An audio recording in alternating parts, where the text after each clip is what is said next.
If you want to preach about civil rights, civil liberties, and protecting people's rights, you should be standing up and protecting women and girls' rights in sports.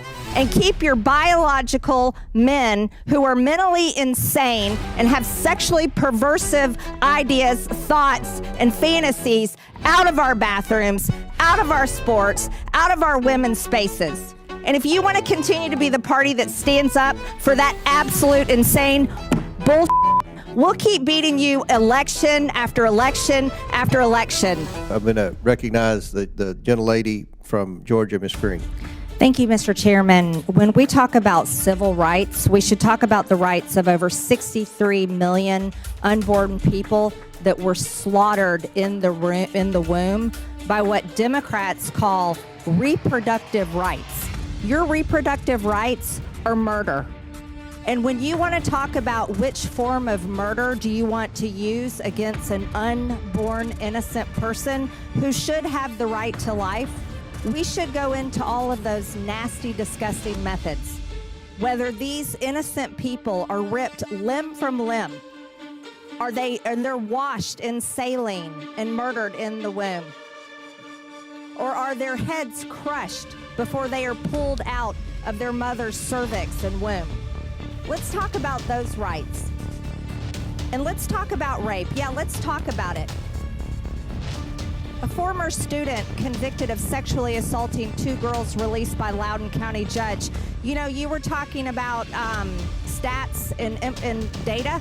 There is information, if you just take a minute to go look it up on your cell phone that you're looking at right now, you can look up a biological male student that was mentally ill and dressed up like a girl and went in the girls' high school bathroom and sexually assaulted 2 young women in their school. Yeah, it happens all the time. And when you talk about civil rights, let's talk about women's rights in sports.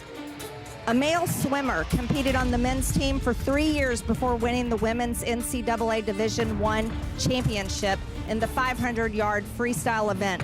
This same man was nominated NCAA Woman of the Year. That is a big violation of women's rights. After playing on a college men's team 30 years prior, a 52-year-old 6'6" man joined a women's junior college basketball team and destroyed them on the court.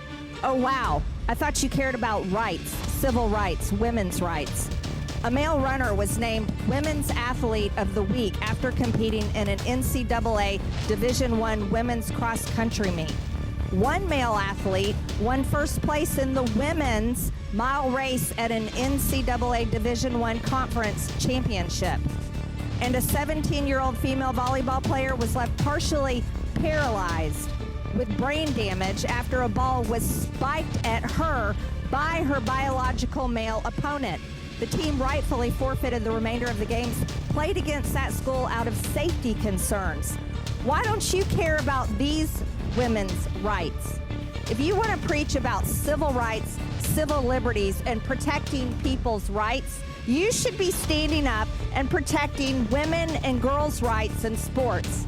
And keep your biological men who are mentally insane and have sexually perversive ideas, thoughts, and fantasies out of our bathrooms, out of our sports, out of our women's spaces. And if you want to continue to be the party that stands up for that absolute insane bullshit, we'll keep beating you election after election after election. You want to know why? Because y'all are for they, them, and we're for the American people. And we actually do stand up for people's rights. We stand up for the unborn, we stand up for women and children, and we will protect them from the deranged lunatics that you all call women. Mr. Chairman, I yield back.